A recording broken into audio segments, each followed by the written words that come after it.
उन्हाळ्यात आंब्यांचा आस्वाद घेताय तर सावधान राहा. एक धक्कादायक बातमी तुमच्यासाठी आम्ही घेऊन आलो आहोत. नवी मुंबईतील एपीएमसी फळ बाजारात अन्न व औषध प्रशासनाने एफडीएने मोठी कारवाई करत कृत्रिमरित्या पिकवलेले आंबे जप्त केले आहेत. ग्राहकांच्या आरोग्याशी खेळ करणाऱ्या व्यापाऱ्यांविरोधात प्रशासनाने कठोर पाऊल उचलत अनेक दुकानांना सील केलं आहे. विषय काय आहे, चला सविस्तर जाणून घेऊया. नमस्कार, मी विकास गायकवाड. तुम्ही पाहताय इंडिया स्टार 9 आवाज जनतेचा. नवी मुंबईतील एपीएमसी फळ बाजारात अन्न व औषध प्रशासनाचे आयुक्त तुकाराम मुंढे यांच्या मार्गदर्शनाखाली धडक मोहीम राबवण्यात आली. या कारवाई दरम्यान काही व्यापारी नैसर्गिकरित्या आंबे पिकवण्याऐवजी अनैसर्गिकरित्या आंबे पिकवत होते. इथिलीन स्प्रे आणि इतर रासायनिक पदार्थांचा गैरवापर करून आंबे पिकवले जात होते. त्याची माहिती मिळताच एफडीएच्या पथकाने अचानक छापेमारी केली. छापेमारीत अनेक दुकानांना तपासण्यात आले, अनेक गोदामे तपासण्यात आली. तपासण्यात जे संशयास्पद दुकाने होते त्यांच्यावर कारवाई करण्यात आली. 11 लाखहून अधिक किमतीचे आंबे जप्त करण्यात आले.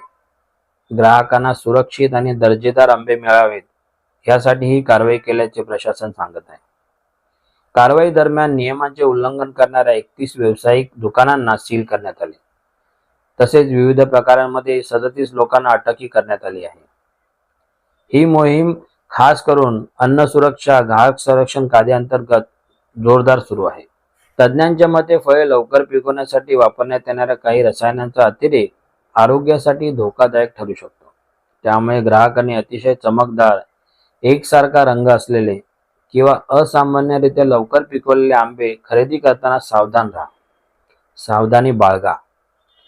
एफडीएने राज्यभर safe food, safe drug, safe Maharashtra या मोहिमेअंतर्गत अन्न भेसळ आणि असुरक्षित पदार्थांविरोधात व्यापक मोहीम सुरू केली असून आगामी काळात अशा प्रकारच्या कारवाया तीव्र होण्याची शक्यता आहे.